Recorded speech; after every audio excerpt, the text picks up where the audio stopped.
Ooh, what's up in that? No, that's the wrong song. Ooh, ooh, ooh, what's up, internet? It's Andor, week 3, episode 7. My name is Nerdy Nightly.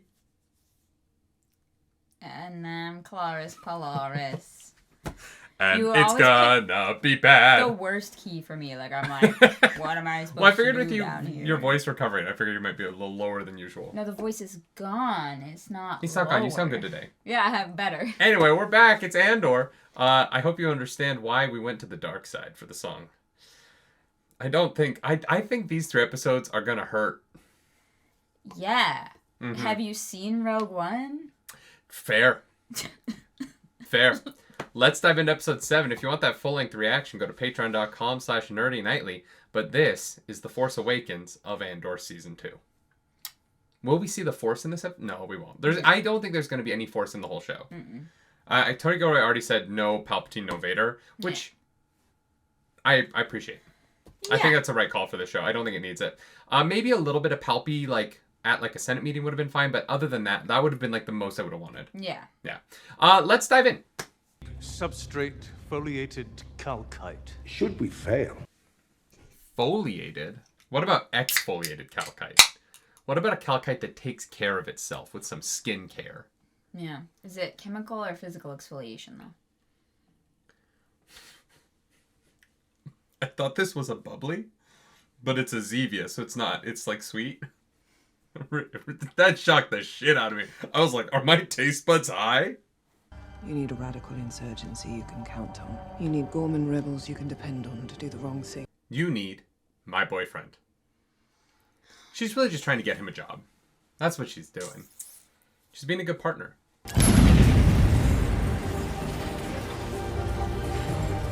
The sex they had after this was crazy. Like, it was unreal. Yeah. They've never been more in sync. Yeah. Ugh. Do you think we're ever gonna see B again? I would venture no. I think the show leaves him happy on happy, but happy? On the farming planet. Just never knowing what happened. The thing is, if we see him again, there's a good chance he gets shot at. You know what I mean? Yeah. I love Cassian Andor, but being near Cassian Andor, not great for your health, well-being. Yeah. Like, I think this will be the last week we see Bix.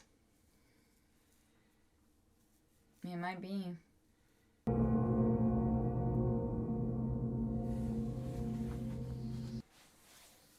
All right, 2 years till Yavin.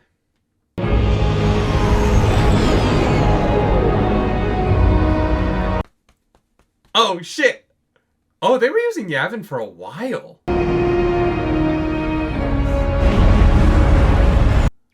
Oh, that's so cool.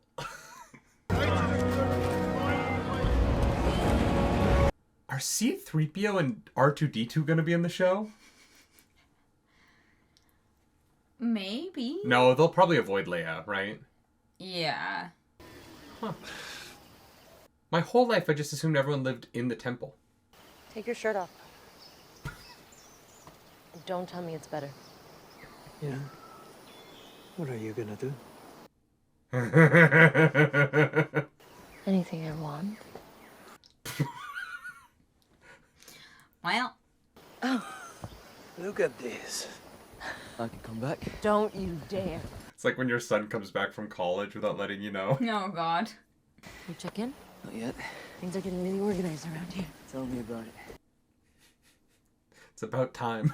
Continued an inexplicable Gorman resistance to Imperial norms. Terrorism strikes again in Gorman. The subtle, just offense around the monument. Mm-hmm. You can feel this city, which was already on edge these past few months, tightening up.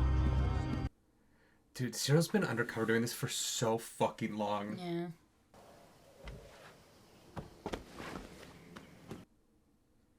I'm not gonna lie, they've really decorated well. This place looks cozy as fuck. It's cute. Oh.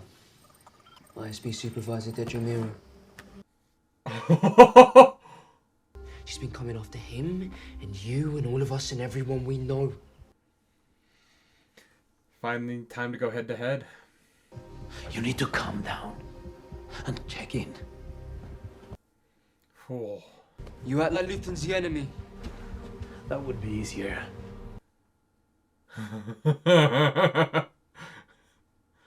Bix is gonna die because she's gonna go too hard to get revenge on Dedra. Yeah, maybe. Because she's not even telling Cass that Gorst was Dedra. You know what I mean?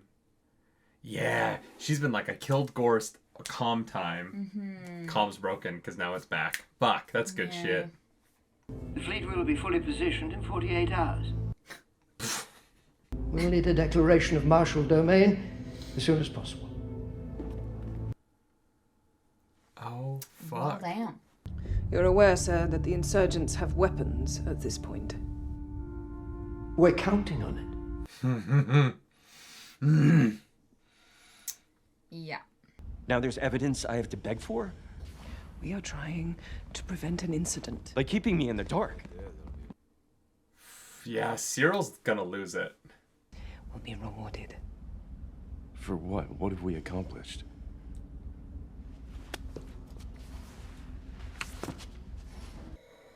God, He's not that is having it. So uncomfortable. Interesting. This might end up being crazy, but Syril and Dedra is the most interesting part of the show to me. In the, like, breakdown of his commitment to her. Right. I think it has been slow and methodical and wonderful. I'm requesting a new driver. Don't. They might send someone smart. Fair. Ridiculous. I'll speak to them. We're assembling a petition, and I know how sad that must sound. It takes more than failed legislation to upset me these days. God damn. I've done a poor job letting you know how much I admire your grace. Protect yourself.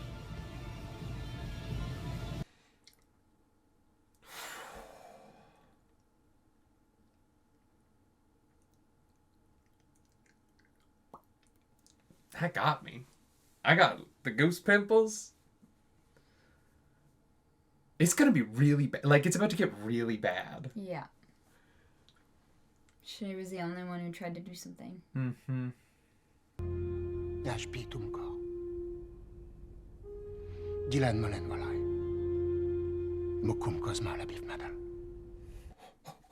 Oh, fuck.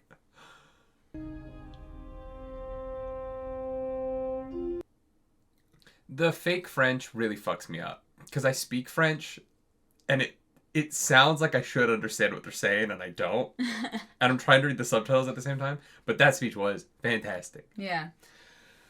I'm very emotional right now. And I'm very worried about what the rest of this episode's going to bring. Oh, no. I don't know. This is just really hitting me. Yeah. They've set everything up so well. Hey. You know? Yeah. I'm not the one she'd be straining out. She hated Force She healers. hated one Force healer 10 years ago. One was enough. She hated one. I'll see you back there. He's got a blaster burn that's not healing. Your right shoulder. Yes. May I? What's the harm? She's just going to do a little Reiki, you know? We were wrong about seeing the Force. Yeah, but I like seeing the Force on a different level. You know what I mean? Oh, absolutely. This gets into, like, the books explore. There's so many different ways the Force is connected to in the galaxy. Yeah. The strength of spirit. Surely you must feel it. I'll work on that. I don't remember not knowing him. Maybe you're the place he needs to be.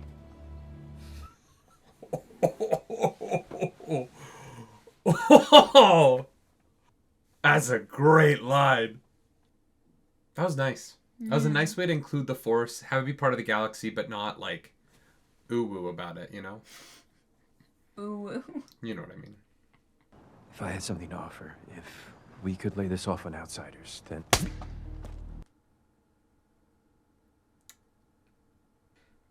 Syril, you are the outside agitator. Oh, he's gonna be so mad that it heals. Doesn't get to whine about it anymore. Bix isn't rubbing lotion in his shoulder all day. It's better, isn't it? It's not the point. It could only be good. There's no other reason.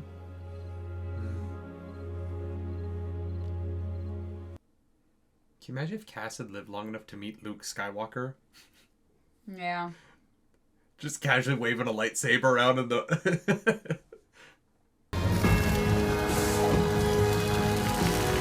My guy. Let's go. The day I need permission to come and go, I'm gone. That day is near.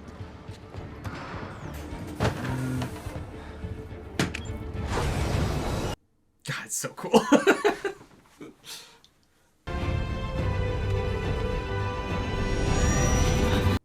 I didn't see Bix with them. Nope. Maybe getting Gorst, she was like, I'm good with the field. Get these men shaped up and ready for presentation. There's not a man amongst them, sir, but I'll do what I can. Am I going to have a problem with you? Duly noted, sir. Problem-free. He's like, oh, I thought you were going to be a cool boss. You're not a cool boss. I understand. Yeah. Attention! Left turn! These are cannon fodder. Yep. They're meant to die. Yep. But they're young and will look cute in the holovid that the Empire plays out to the rest of the galaxy. Look at the young pretty boy who died. Yeah, fucking... Oh, yeah. Propaganda. Look where you're going. He said come in low, right?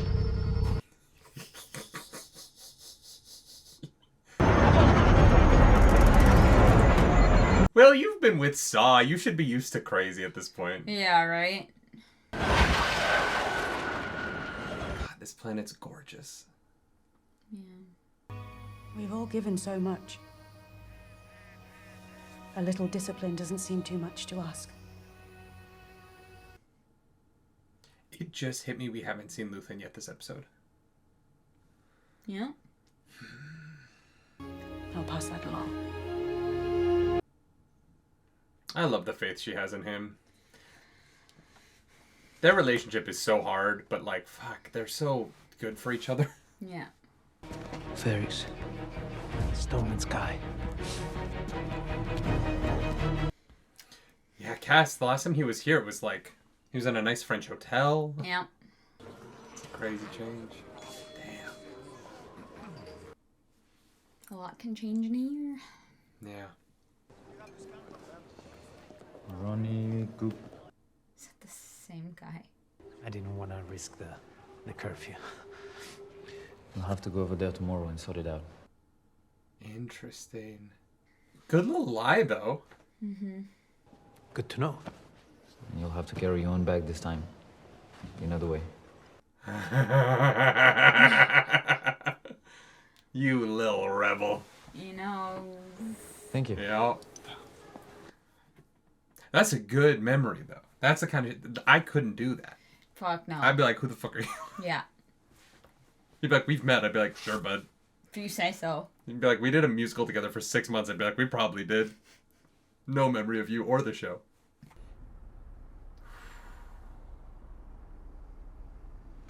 Is Cassian going to be the reason why this shit falls apart? I don't know. But if he does take out Dedra, it does give the Empire a reason to kind of go... Yeah. Guns blazing. It also makes sense for her to go out in this pack of 3 episodes. Mm-hmm. Because then the next 3 episodes can be like a real lead into the Death Star.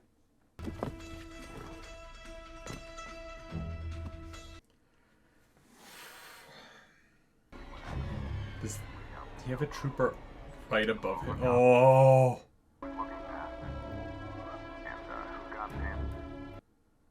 Interesting. That's what we call a problem. Oh my god. Oh, that was so fast. Yeah. Wow. Was not expecting that to end there. Yeah. The last What's up, everybody? The last musical beat sounded like an air horn.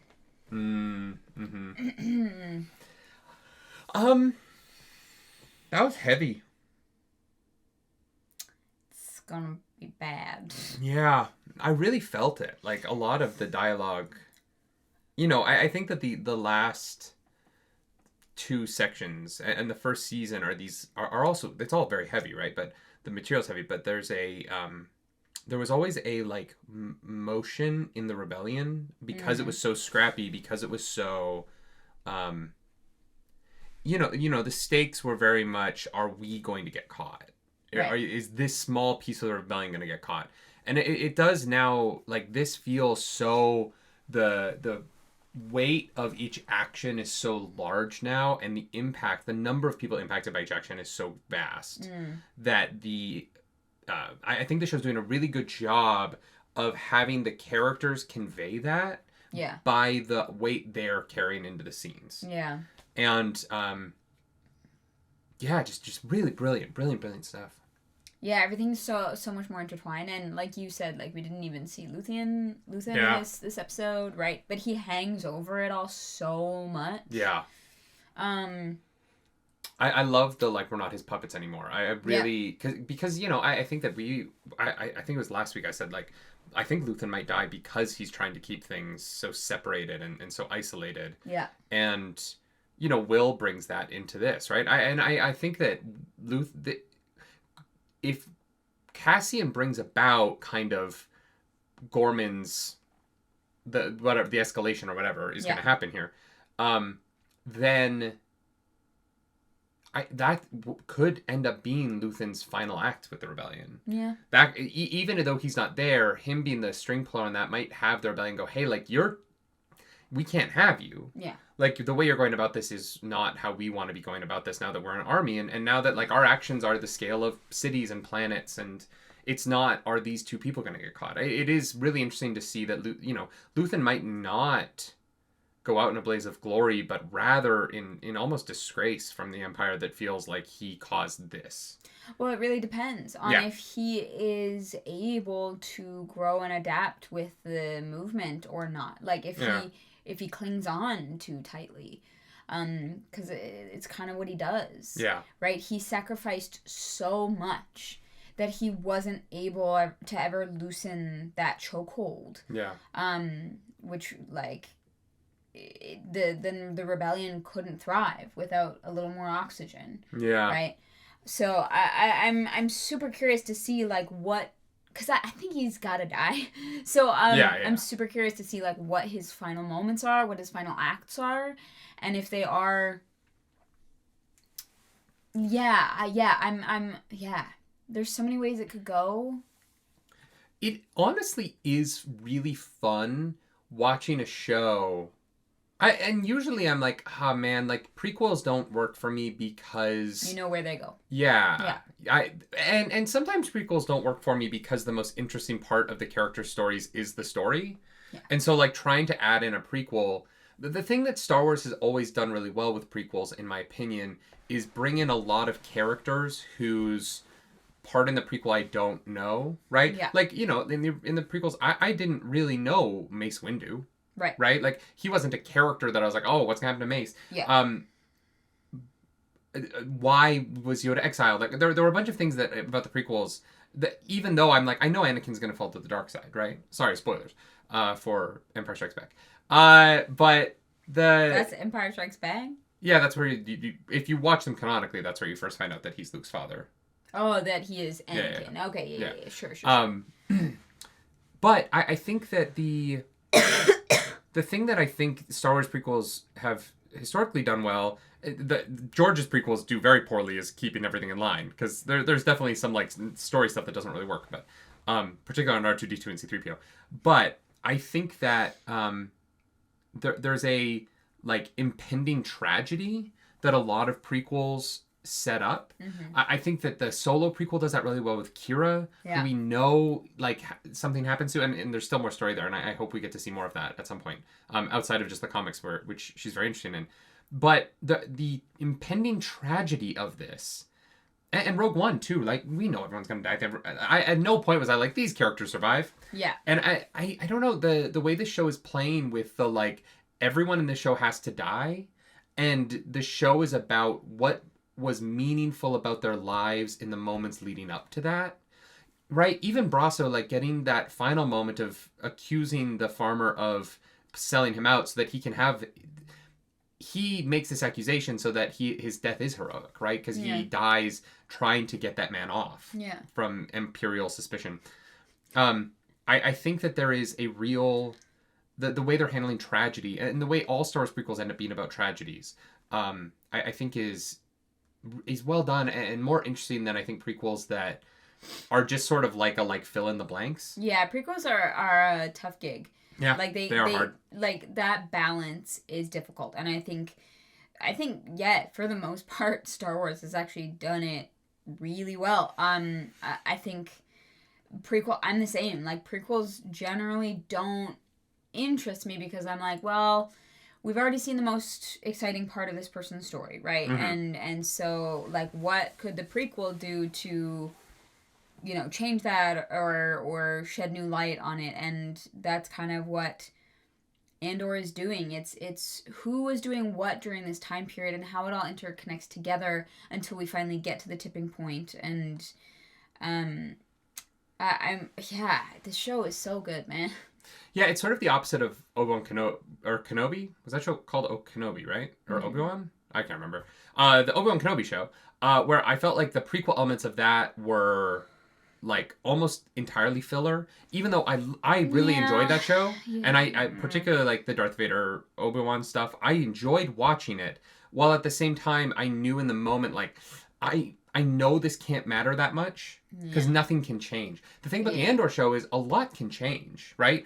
Syril potentially becoming part of the Resistance and probably dying for it is a change that I could not have predicted at the end of season 1 that can only happen in this show. Right. Right? There are things that they're doing that are like that this story will end with a different story with different characters. So these characters are going to go through something together. Yeah. And it's going to be I feel like I'm not articulating it the best, but I've been really infatuated with the narrative of this. Not really the narrative, but with the implementation of the narrative and the way they're telling this prequel story through this very sad and heavy and very funny, like it's weirdly kind of funny how story instead of the like what, you know, like we know what happens, but how the and dominoes why. fall, and the why for different individuals, right? Obviously we know the why of like, you know, the fall of the Empire and those kinds of things, but it's all in the details. And it's handled so well.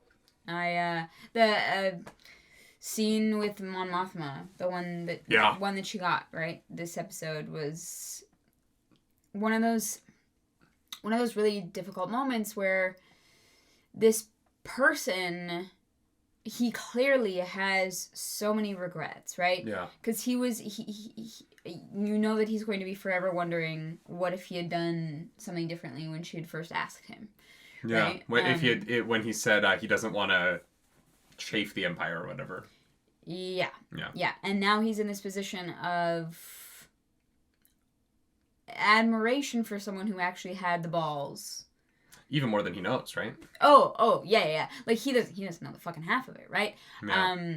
But just that, like, that moment I think is so poignant because in these larger kinds of movements, there will always be people who are like, what if I'd done this earlier? Or I never did this, and like, what if I had?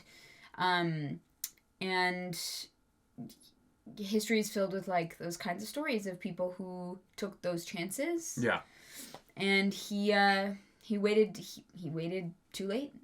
Now there's nothing he can do. Well, and the real pain of that scene being that he knows that the Empire's the one doing it. Yeah. Like, you know, there's no... I don't even think he would really care if they heard him say it at this point, right? Like, I think that he walks into that conversation with Mon with the understanding that Gorman is already gone, right? And I think that that's why it hit me so hard, is because he's like, yeah, they're not even lying well anymore. Or, you know, I'm paraphrasing. But they're the understanding that he brought into that conversation, and that is echoed so deeply in her because she is even more aware of the situation than he is, right? Like, she's tied into the rebellion in a way that she knows, and he knows, and they know, and yet they're in their fancy clothes, and they're in their fancy hall. Yeah, being driven around in their fancy cars. And they are in a cage.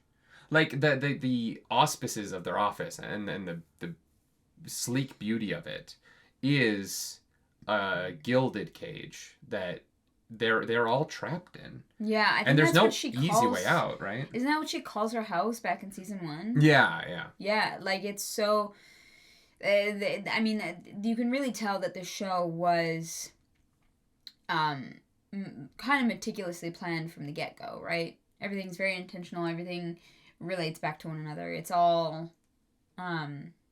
everything has been thoroughly thought through. Yeah. Which I love, you know. It's always weird when you kind of get a show when they get to season 2 and it feels like it's kind of like a different show. Yeah. Like, they brought in new writers and they're trying to fix all the criticisms of season 1. Yeah. They weren't expecting that. I do think on that note, I think there was it was supposed to be 5 seasons and they've truncated it down to 2. Right. This might be controversial. I think this 2 seasons, it's really working for me. I don't need all of these 3-episode chunks to be full seasons because the storytelling is so tight. And I don't know, man. Like, I see how it could have been. Yeah, 100%. But there is something about the pace of this that it is so heavy that if it was 5 seasons, I think that it would be dreary. You know, like, I really, really enjoyed the first season of The Handmaid's Tale. On, like, a technical level, I think it's very well made. I also have not watched an episode since the finale of season 1. Yeah, that's why I stopped watching The Walking Dead. Yeah, again, like there are some times where I can't anymore. It can verge on like trauma porn to just keep it going. Yeah, it can be too much. And there is something about the show where I think that it will be more. I would have watched it. I watched all 10 seasons of Smallville. I can handle a little emotional torment, but that's a joke. Smallville is not this dour. I don't know. Actually, I didn't watch all 10 seasons of Smallville. That is a lie. I've seen everything up until Lex leaves, and then some of it after that. Rosenbaum was my favorite part of the show. The thing about this show, though, is I think that there is a section of the audience that it will be able to cling with a little bit stronger because it will be 24 episodes that you can kind of get through. Yeah. And it won't be this, like, 50 episode... Every season is more dour than the last, and it just keeps getting, like, harder to palate because we know that it ends with, like, a movie that you can already watch that says that things become okay. Yeah. But the show can't end on a high note. Yeah, exactly. And you just know that it's going to stay bad. Yes. And so I think I don't know, I think that this format might really work for it. I get that. And I've also, like, I'm firmly in the camp of... that like limitations breed creativity. It's a common saying. Longer isn't always better. Yeah. Like, you know, we've criticized streaming as like a type as media, right? Like, because any episodes, any length of time, like whatever it is. Yeah. Right, there used to be an art to having to fit in the commercials and hit an exact number of minutes and seconds for an episode. Well, because it used to have structure. Yes. And now sometimes you watch television and there's no structure to anything. Yeah. And that to me is rough. Sometimes that can be to the benefit of whatever you're watching. I won't say that like every single thing suffers from that, because if you have a creative team who can provide their structure for themselves and not just kind of like the wishy-washy do whatever, then I think that as long as that structure is coming from somewhere, then you have a good basis. But sometimes it has to come from an external source. Can I jump on that really quick? Yeah. I think that it only works if there is a very strong creative voice who is able to do what they want. Yeah. But I think that if once you get into the position, one of the reasons why I think the MCU works, despite it being a little bit by committee, and, you know, the directors in the MCU are not as creatively, other than maybe James Gunn, aren't as creatively in control of those as other projects. It works, though, because the structure is so formulaic that the committee is able to give notes that work, right? Sure, yeah. I think that what happens with a lot of streaming, and look, I understand that MCU has its problem, it has its ups and downs, but it still produces more good movies than bad movies, in my opinion. On the whole, I think there's like maybe 4 movies that I think are just like not great. Or yeah, and bad. Yeah. There's 30 of them. So like they've done well because executives can give notes on structure. It's why I think TV used to be stronger. Executive notes on TV. The executives, even though they may not have been creatives, understood the structure of TV because they were making so much of it. Yeah. And now you have executives who are commenting on television, but there isn't a structure for them to comment on. Yeah. And so they're commenting on pure artistic vision in a way that they can't participate in the conversation in the same way as they used difficult. to. Yeah. And so I think I think that executive notes in a structured system are less damaging to the product than they are in this current system that most of the streamers rely on, especially Disney Plus, because the episode Andor has been pretty consistent, but fucking like some of these Disney Plus shows, you get like a 26-minute episode, and you're like, what are we even doing? That's what I mean. There's no structure, and therefore it feels wishy-washy, willy-nilly, that we're doing whatever we want. Even like incredible directors usually have specific people that they will continuously work with because they know that they A, bring out the best in one another, but B, will say no to each other as well. Like sometimes some people, especially some directors, like don't have anyone in the room who will say no to them, and I think you get self-indulgent art sometimes. Are you talking about the Star Wars prequels? Don't know what you're talking It's about. like poetry, it rhymes. Don't know what you're talking about. On that point, one thing I will say to that I find interesting is if you go back and watch our reactions to the first season of Andor, the first 3 episodes were like, this is like maybe good, but like these episodes don't make any sense. Like and it wasn't until episode 4 that things kind of clicked in. Because the first 2 episodes felt like they were just a movie that you randomly stopped at 2 points. That you just chopped up. Yeah. And I do think that once season 1 found its footing in what its structure was, from episode 4 to now, the show has been actually very consistent on what an episode of Andor is. Yes. It has leaned into that structure to tell incredible stories. Yeah. And I do think that it is interesting you bring that up because there was that period in the beginning of season 1 where we were like, I don't know what I'm supposed to feel at the end of these beginning and end of these 3 episodes. And I think that that's the best example because it's literally within the same world, within the same show, same creative teams. Like obviously not 100% across the board, but I think that all this to say that structure can be good, and I think that Tony Gilroy having to find a way to tell the story that they set out to tell, and not having all the time in the world to do it, you get brilliant shit like this. Yeah. And like you said as well, I think it'll be more palatable for some people who are like, I don't know if I can hurt myself for 5 seasons. Yeah. No, I completely agree. Like, I'm like, at some point I might watch Handmaid's Tale, but I don't really think so. I just don't. Especially nowadays. It's too heavy, Anyway, Syril, Dedra, you're... I fucking love watching it, though. If you like the video, subscribe to the channel. If you don't, hit the dislike button. Leave mean comments down below because the algorithm goddess hungry and we must feed her. This episode, that algorithm goddess is... the Force Healer. Yeah, sure. She wanted... She... You know what? I think that scene's going to be controversial, but... Fuck, I love when Star Wars is like a reminder that Jedi and Sith aren't the only Force users. Yes. And that there are other versions of this that exist. Tony Gilroy, I love you. Yeah. If you want to follow us on the internet, you can. I'm at Nerdy Nightly. I'm at Claris Polaris. May the Force be with you. Bye. Bye.